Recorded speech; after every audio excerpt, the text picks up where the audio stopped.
This is Miss B Reads to You, where I read from a selection of the classics. Don't forget to like and subscribe in order to hear more.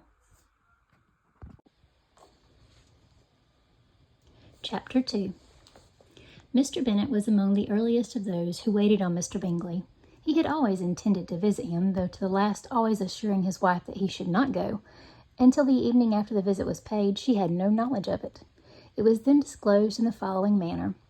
Observing his second daughter employed in trimming a hat, he suddenly addressed her with, "I hope Mr. Bingley will like it, Lizzie."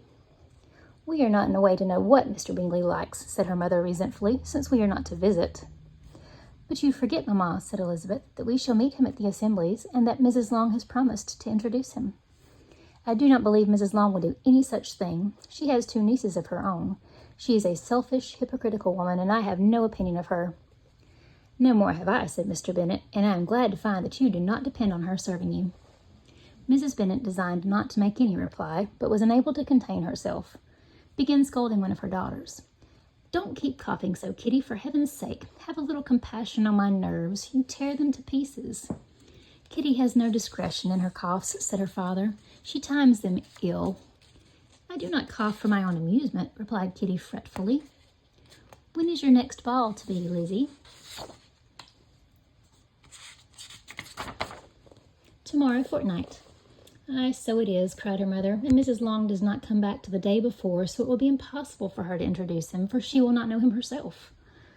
"Then, my dear, you have the advantage of your friend, and you may introduce Mr. Bingley to her." "Impossible, Mr. Bennet, impossible, and I am not acquainted with him myself. How can you be so teasing?" "I honour your circumspection. A fortnight's acquaintance is certainly very little. One cannot know what a man really is by the end of a fortnight. But if we do not venture, somebody else will. And after all, Mrs. Long and her nieces must stand their chance. And therefore, as she will think it an act of kindness, if you decline the office, I will take it on myself." The girls stared at their father. Mrs. Bennet said only, "Nonsense, nonsense." "What can be the meaning of that emphatic exclamation?" cried he. "Do you consider the forms of introduction and the stress that is laid on them as nonsense? I cannot quite agree with you there.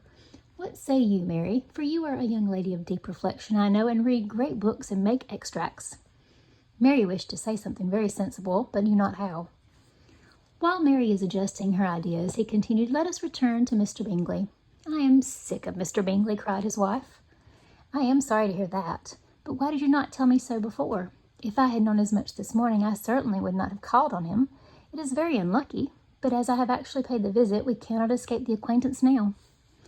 The astonishment of the ladies was just what he wished, that of Mrs. Bennet perhaps surpassing the rest, though when the first tumult of joy was over, she began to declare that it was what she had expected all the while.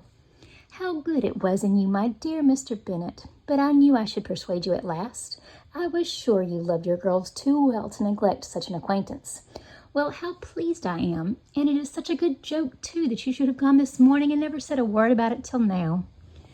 "Now, Kitty, you may cough as much as you choose," said Mr. Bennet, and as he spoke he left the room, fatigued with the raptures of his wife. "What an excellent father you have, girls," said she when the door was shut. "I do not know how you will ever make him amends for his kindness, or me either, for that matter. At our time of life it is not so pleasant, I can tell you, to be making new acquaintances every day, but for your sakes we would do anything. Lydia, my love, though you are the youngest, I dare say Mr. Bingley will dance with you at the next ball."